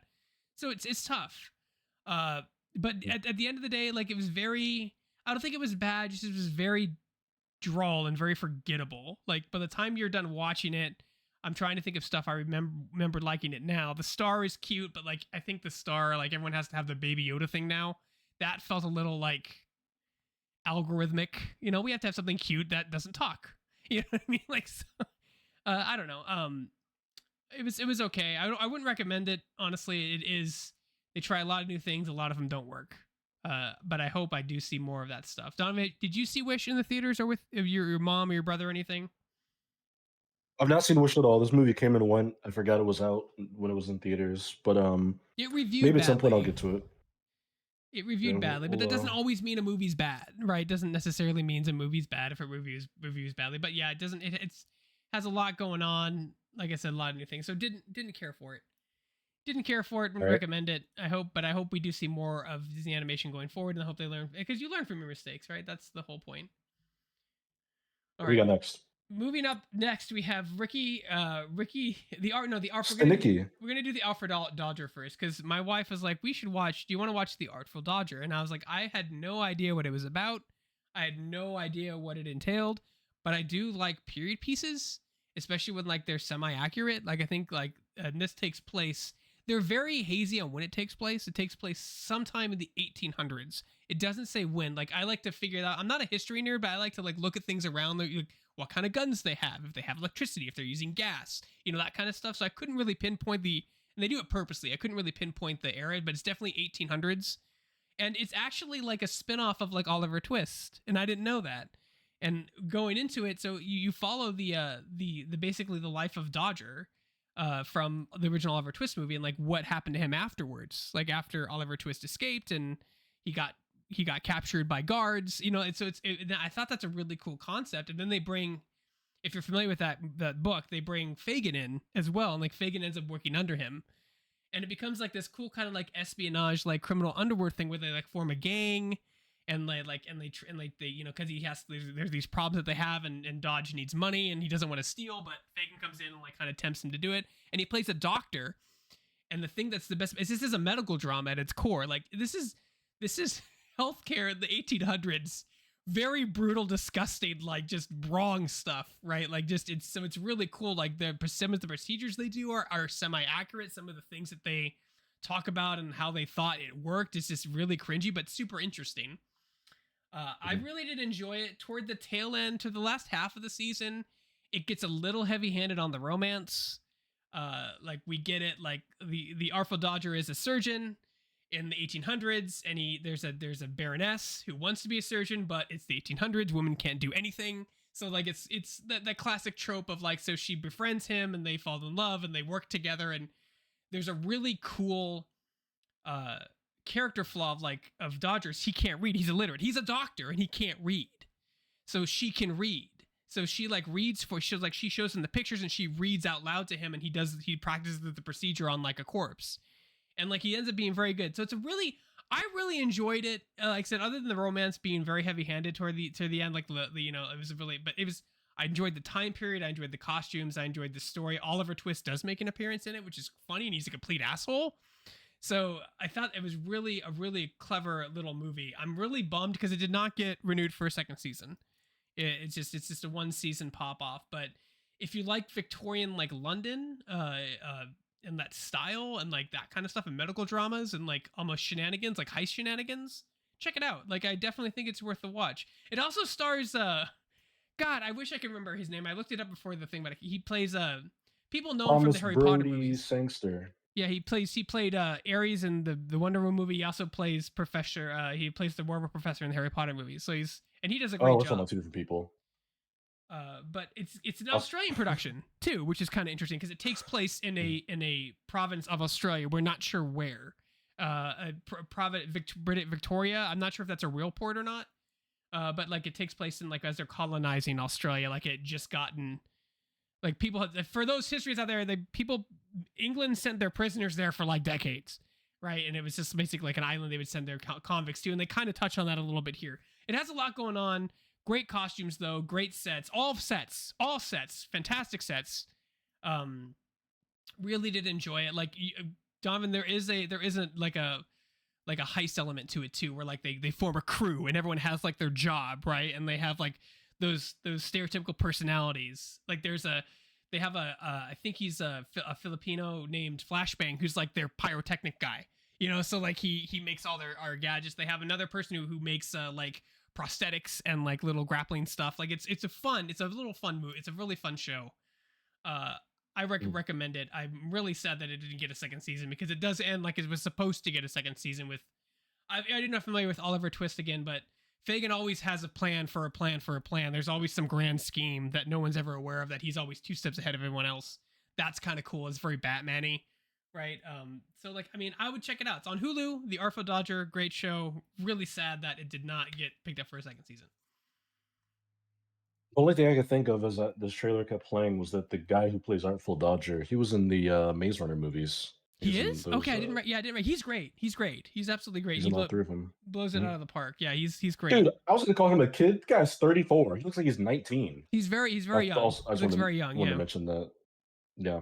But nice. All right, so we got one thing you liked a good bit, one thing you weren't really feeling all that much. What do we got next? Ricky Stanicky. This is the one I've heard some crazy things about this movie. Okay, so this is a Amazon Prime original, and I went in knowing nothing about it. But here's the thing: like, I think John Cena is very undervalued in Hollywood. I think he's got great comedic timing. Funny guy.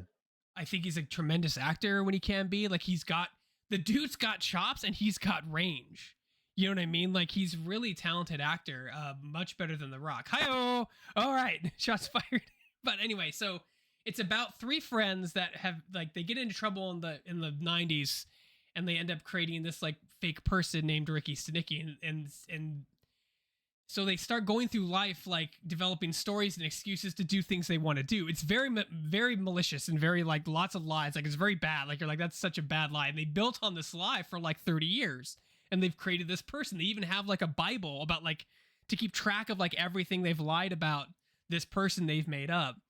So anyway, they get into a bit of a bind where like they have to prove that he's real.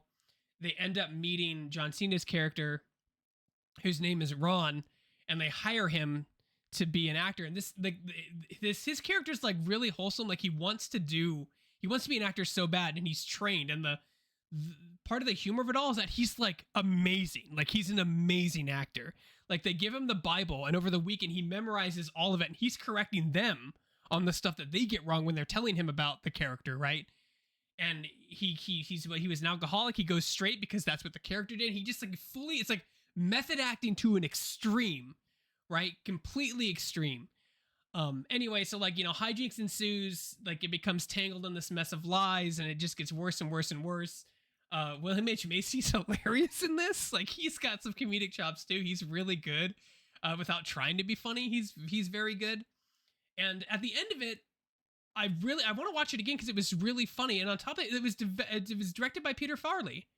If you don't know who Peter Farley is, him and his brother did Dumb and Dumber and something about Mary. Like, very famous directors. And I did not know this was his movie at all. Like, I don't think it was marketed as a Peter Farley, directed by Peter Farley. But I enjoyed it immensely. It was funny.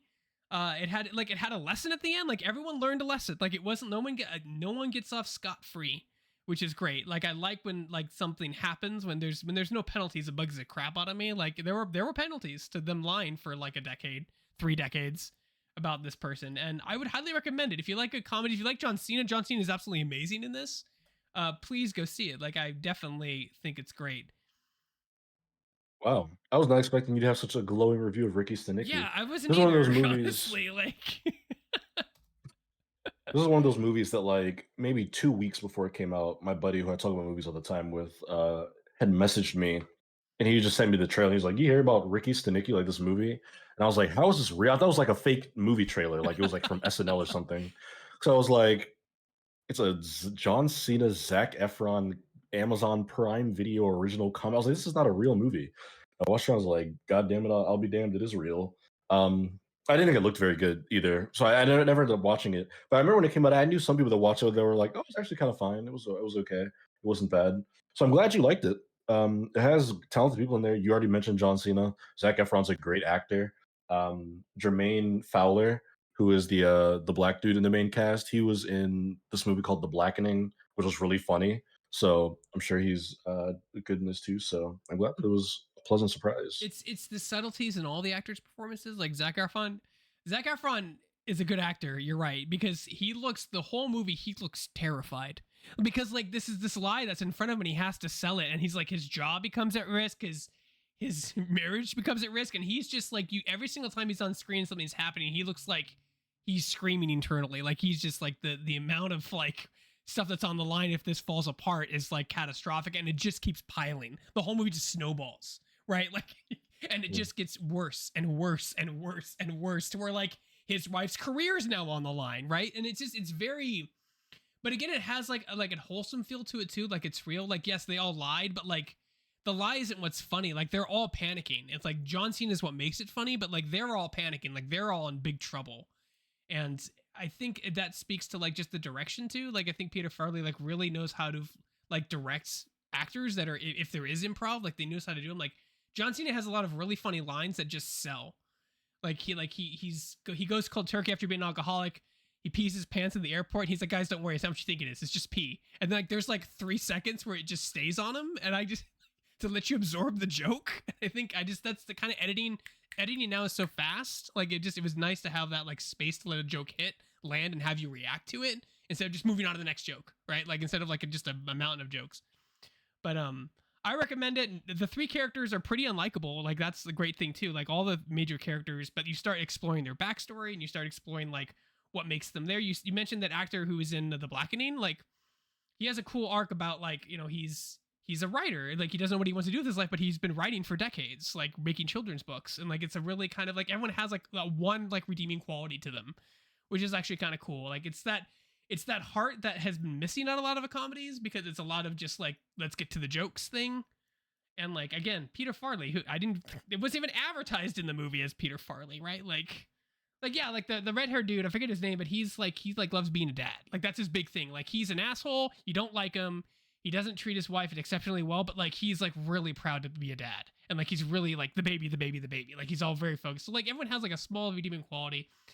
And it's a story of redemption too, about like some person like getting out of this rut and given an opportunity and like taking that like and running with it. And it's I don't know, like it had a lot going on. I was not expecting it to be as good as I thought it was. In fact, I need to watch it again, I think. I need a second viewing of it. So there's that. Yeah. Okay. I am glad you like this movie, Greg. I'm always pleasantly surprised when you're pleasantly surprised by something, you know? I I'm did always see happy to hear a I did see one more positive thing and review from you. I'll make it fast. Uh What's up? Queen Pins. This is a movie with the headliner is Kristen Bell and Kirby Howell. Howell, I think is how you say her last name. So it's loosely based on the events that happened about two women that have founded this like coupon like counterfeiting ring and would get these coupons from Mexico and sell them online for like $10 and like steal coupons and they had the stealing and they made millions of dollars, right? Loosely based on a true story. Uh, I did not like it. The movie ends on a terrible note where nobody learns anything. We just talked about everything about like lessons learned. Nobody learns anything. Everyone gets away scot free for the most part, and everyone gets their ending that they deserve. It has that. Sometimes that's life, though. Sometimes bad people get away with bad things, Yeah, and the world just yeah. moves forward. There's also there's this trend of there was in the movie Bad Moms where like when a woman's in a marriage or someone's in a partnership and like the partner's just a complete asshole, like it's hard for me to sell that marriage to Classic. begin with because I know there are bad marriages out there, but it's like you really want to hate the husband. We get Mhm. it. There are other ways to make you hate the husband, like than just making him a complete and utter like just complete asshole, like the entire movie. And you're like, why would you marry this person? Why would you stay with this person this long? But I get it. It's just to prove the point that you shouldn't like the character, right? But you don't need to keep hammering it in. Like we don't like him already, but to keep hammering it, like you have to make sure. Then there's a Jason. God, I can't remember his name. He's in Wedding Crashers. Oh God, I should know his name. I'm so hold on. I can't Google with the Jason trailer. Bateman.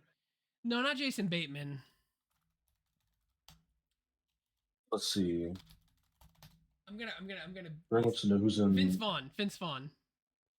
Oh, Vince Vaughn. Okay. Vince Vaughn is in this. And Donovan, I've never.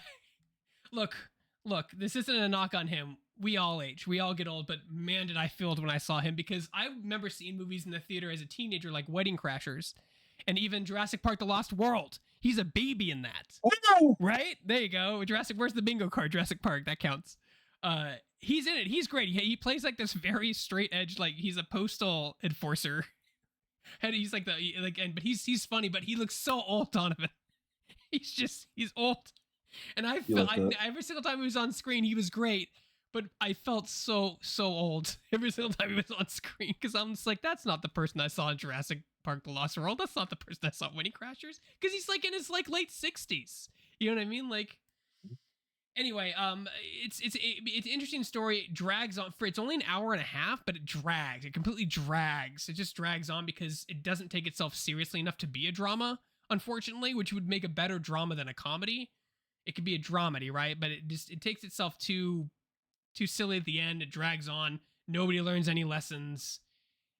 There's no consequences. Everybody wins. That kind of thing. It was a very fairy tale ending, and I did like nobody lost on it. Nobody lost.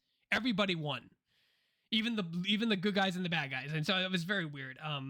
My wife fell asleep. I finished it to give you some context, but yeah.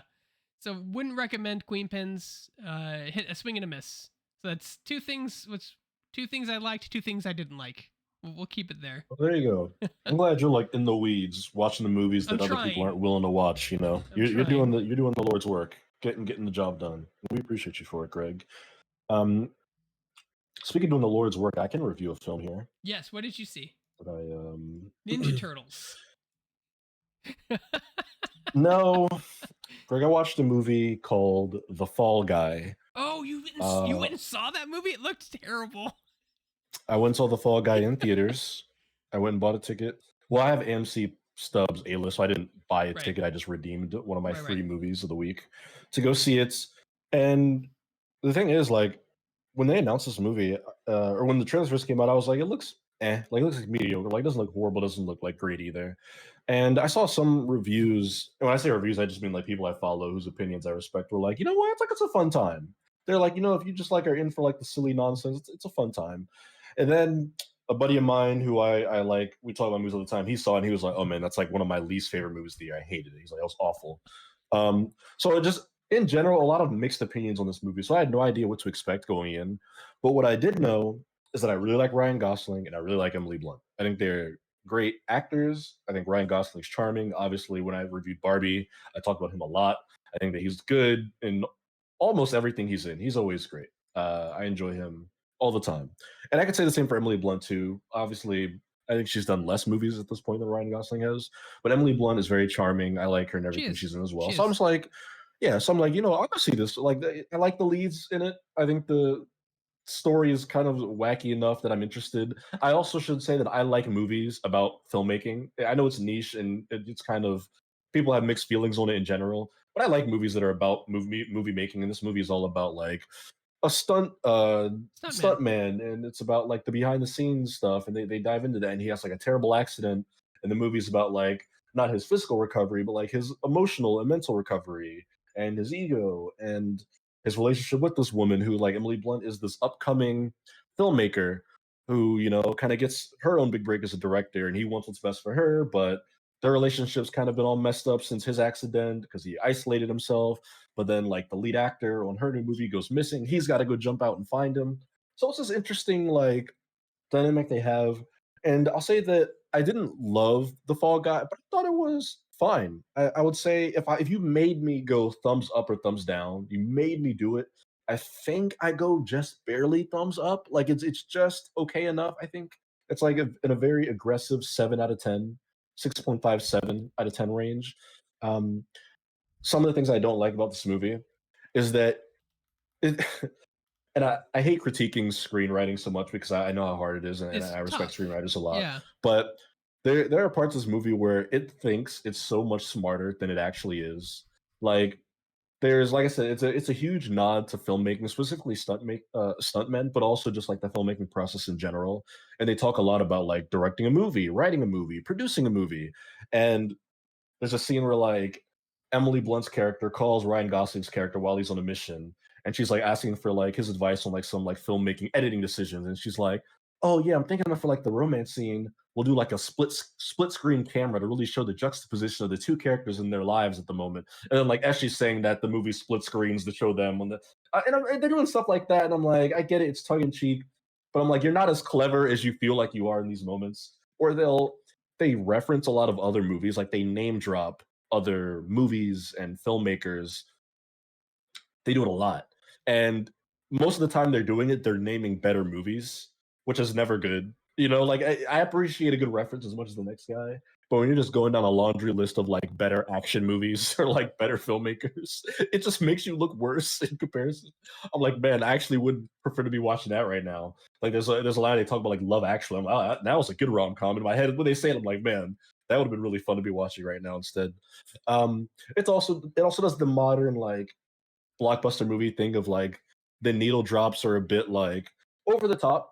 Like they play I was made for loving you. Like they play that song at least a dozen times in this movie. They play the You pay $1 million instrumental to play that song, a you're gonna get bunch. the most rights out of They do. They get their money's worth out of it. that damn song. And I like the song. It's a good song. I wasn't mad when it came on, but it's just very it feels very generic action movie or No, generic it's very. blockbuster, I should I see say, what you're talking about. Like Top in that Gun, Take My sense. Breath Away is also overused in that film too much, and it loses its meaning if Mm, you use it too much. So that's what it sounds like. They yeah. just used it too much.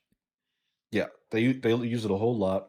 I'll say the actual story, the little mystery that they have going on with like the actor being missing, I thought was like decent. That's good.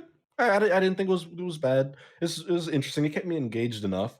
I think the performances, as I kind of teased up top, are great. I think Ryan Gosling's great in this movie. I've seen people say that like he was miscast or this role was weird for him. I disagree. I think Ryan Gosling's great in most movies that he's in. He's very funny in this.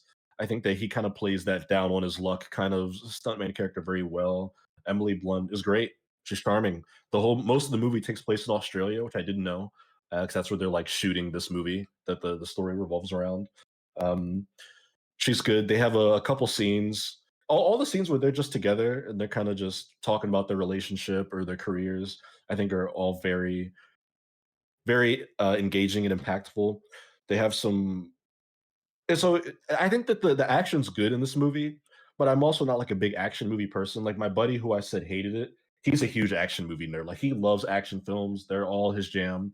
So he knows that stuff better than I do, and he was like the action scenes were so lackluster in this movie.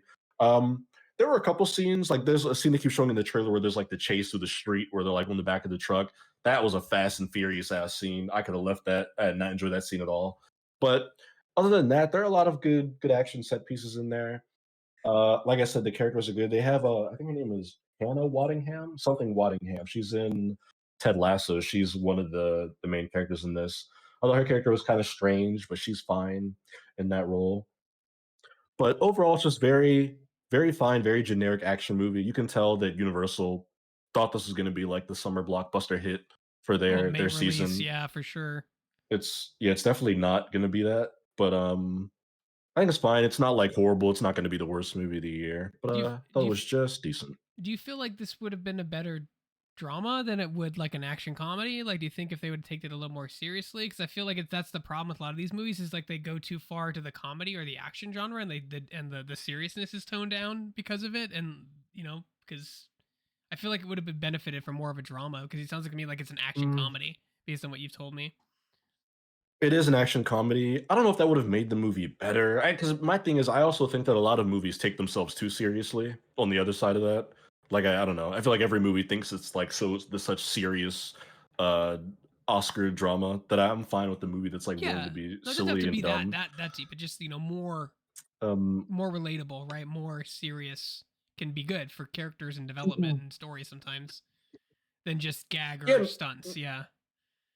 yeah, maybe. I don't know if it would have changed the quality of the movie. I think that if they had just spent more time fleshing out the relationships, if they had moved away from some of the references, if you had just dropped a lot of that stuff, a lot of the in jokes. They talk about they talk about Hall H at Comic Con 3 or 4 different times in this movie. Hall H at Comic Con. Great. I'm sitting in the theater and I'm like, nobody else in this theater knows what Hall H is. I'm like, that is not this. I'm like, what are we doing? It's just like these inside nerd entertainment jokes, and I'm like, stop. I'm like, stop doing that. Stop it. Um, so I think if you got away from a lot of that stuff, you'd have more time to like give the characters a little bit more depth than they had, a little bit more characterization. I think would have been nice. Um, the villain can be a bit over the top, a little mustache twirly, which is always kind of silly to me. That never really works for me in a modern movie.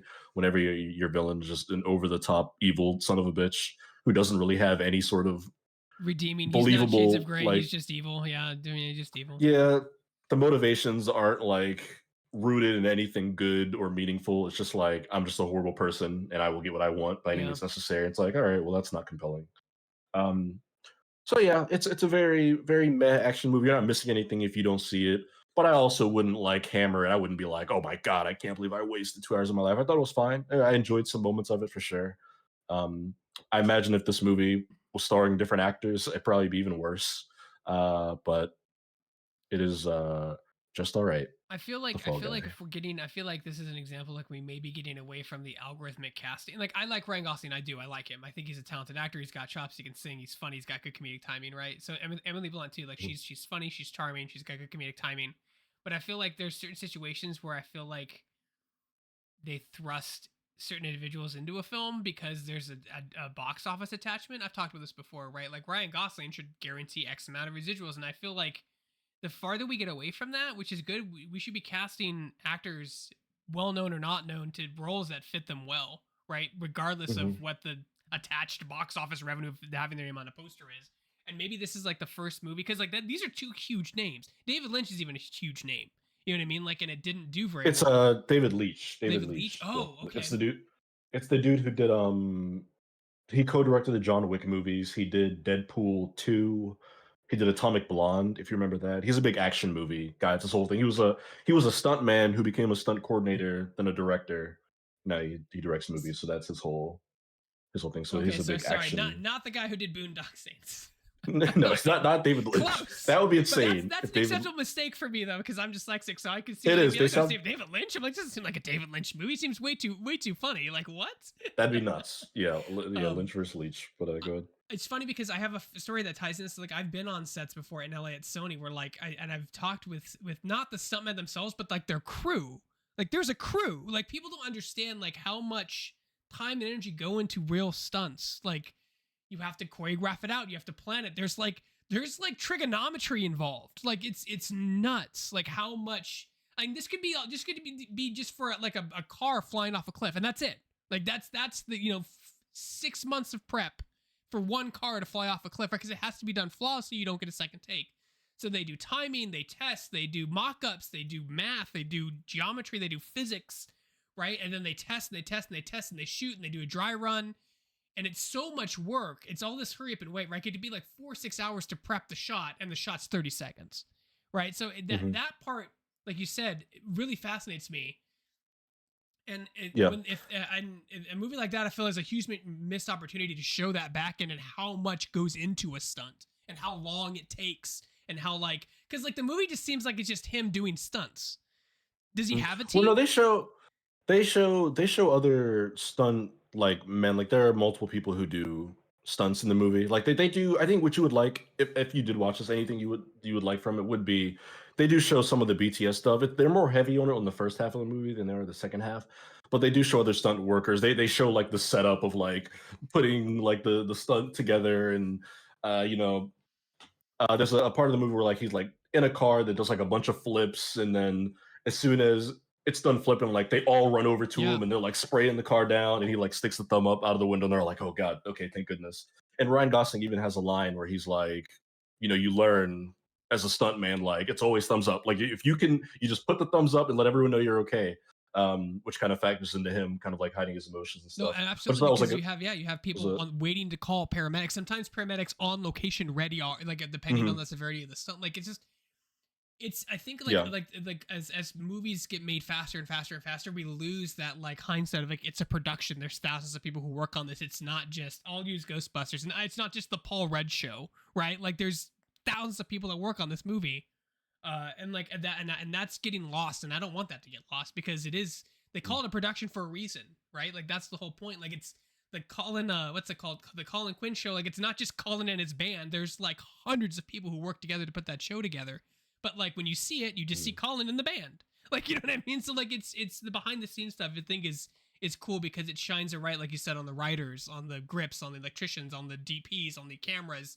You know what I mean? Like on the drivers. You know what I mean? There's it's just a huge production, and I wish more people realized how involved everything is in the testing, just in mhm, general, like how long something takes when you have an idea and fully realize it. It goes for computers a little faster, but like it's still a process. You have to do multiple tests and then show the producer, the director, like what the tests look like. Then they give notes before you even anywhere near a final product. It's just the so much time that you would not realize goes into the stuff for stuff you see on screens for sometimes fraction of a second, right? Fractions. yeah. Mhm. Yeah, and I do think this movie does a decent job at that. Of course, somebody who works in the stunt business, I would defer to them, but my outside view, I think they do a good job just spotlighting uh, stunt performers and just the BTS of making a movie in general. I thought all that stuff was pretty well done. And again, it's more involved in the first half of the movie. They do kind of get away with it by the time you're in the third act, but I liked it nonetheless. So there's the Fall Guy, Greg. We've got about 15 minutes left. You know, talk about X-Men '97. Did you watch the finale? I've watched which is it the finale? Like, is that did they go to is that after what happens on Asteroid M? Because I haven't seen that one yet. Because I don't know when it comes out. It's very wonky when it comes out. I usually check like every I other believe it came day, out and yesterday, is it every Friday? Is it every Thursday? Is it every Wednesday? Like, I don't know what the schedule Wednesday. is. Every Wednesday? It's Okay. Wednesday.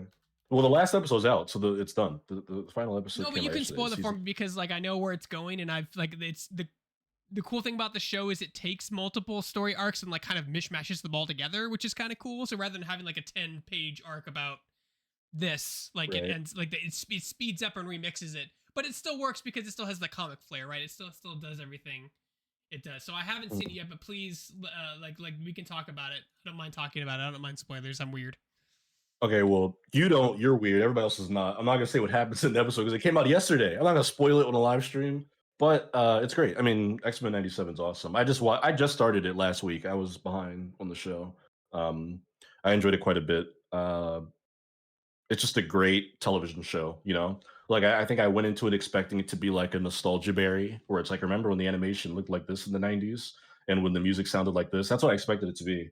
And it was so much more than that. It's such a great X-Men story. I'm just watching. I'm like, man, we have so few great X-Men adaptations. We have so many of them, but so few of them are like this excellent. And this Because is going it's to be yeah, like we one of the talked about best this ones. because it's been the Avengers show for 2 decades. That's the problem. No, that's nothing to do with the Avengers. There are a shit ton of there are more X-Men movies than Avengers movies. There's like 10 X-Men movies.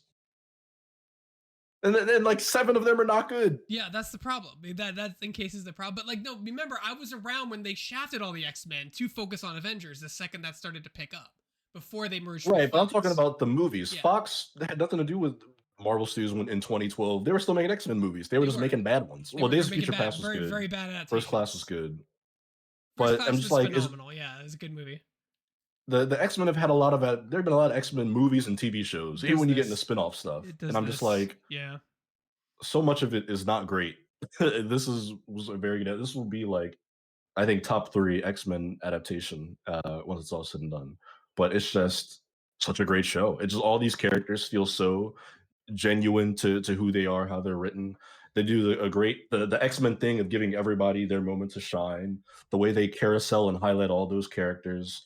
Jubilee has a great moment in the finale um, where a character's like, "Oh, you're gonna kill me with the Fourth of July," and she's like, "Yep, I've never heard that one before." And then she does some badass shit with her powers. I'm just like, all these characters are capable of such cool things. Morph has some awesome moments throughout the show especially in the finale, what they do with Morph, I love. I saw the creator kind of talking about it on social media.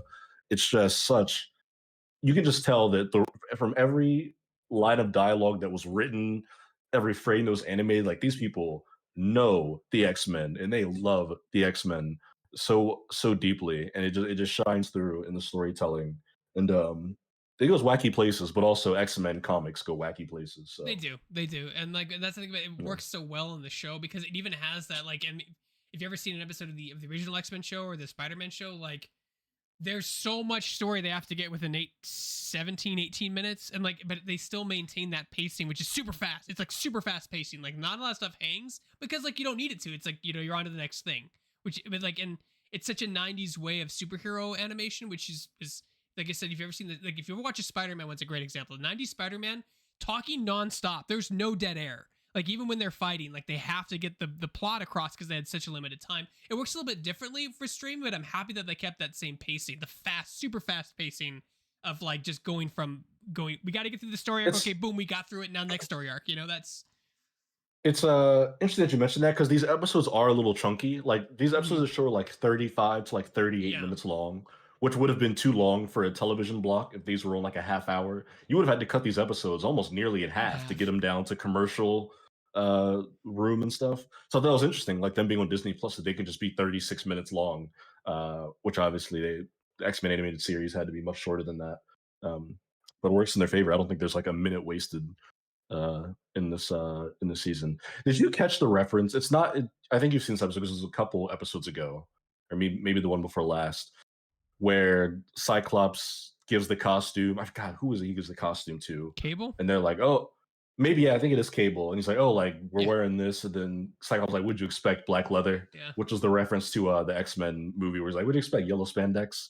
I thought that was a funny little full circle moment for that Yeah. IP. It's like you But said, like they understand the X-Men, and like the cool thing even about the original '90s shows is the mishmashing of different arcs that they mishmash together and come across. Because like in hindsight, they're kind of like the Cliff Notes, right? Like I do believe, like in the last episode, Wolverine stabs Magneto, and then Magneto rips the adamantium from him.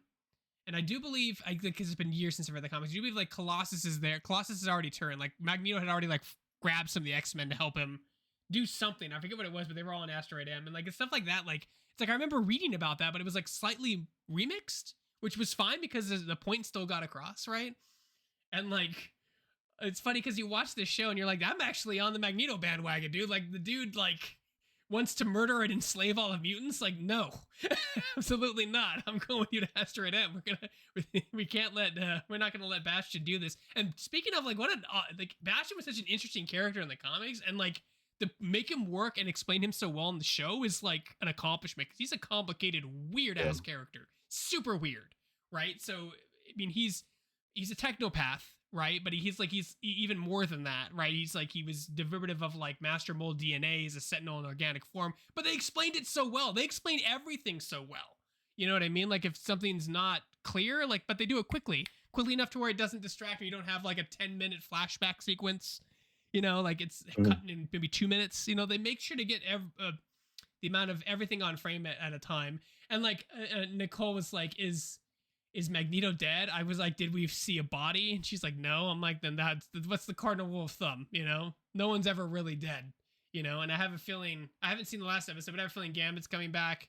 We did see a body, but there's always something. Time travel, organic cybernetics, apocalypse, whatever. Somebody brings something back, right? Right. Mhm. Yeah, I just I loved everything they did with those characters. They haven't announced a season 2 yet, which I'm sure is coming, but they're in an interesting predicament now where they fired, Beau DeMayo. We talked about it on the show, the guy who executively produced and show ran the first season of this show. I don't know if they'll hire him back, but, like, you have to imagine now they've got a bit of an uphill battle because now they've gotta do a season 2. You've lost your creative lead. I'm curious to see if there's any like change in quality or direction, or if they're just able to pick up and nobody will even know that the guy who made the first season got fired right before it premiered. I mean, Um, it's they did it with James Gunn. You know what I mean? Disney is obsessed that's true. Yeah. with their brand and their image, and like if anything is going to taint that, is like it's absolutely ridiculous. I mean, I Yeah. think they might quietly welcome him back, like, but he's going to sign an NDA and a bunch of gag orders. Like, you can never say why he was fired or what he was fired for. Some weird shit. Right. Like, I mean, I actually like I've gotten to know the voice actor AJ who plays Gambit in the show because his partner is Erica, that GoFundMe Ghostbuster thing I've been raising. So I've been talking with him as kind of like the in between. And I asked him I was like, hey, can I get like, he's like, can I do anything for you? I'm like, oh no, I was just trying to help a fellow buster, but if you want to do like a shout out like to the Ghostbusters community as Gambit, and he's like, yeah, he's not allowed to do that. Like there are rules to how he uses that voice outside of Disney. We talked about Mhm. that. I've messaged you, right? Because I knew there was a weird legality with how you use voices.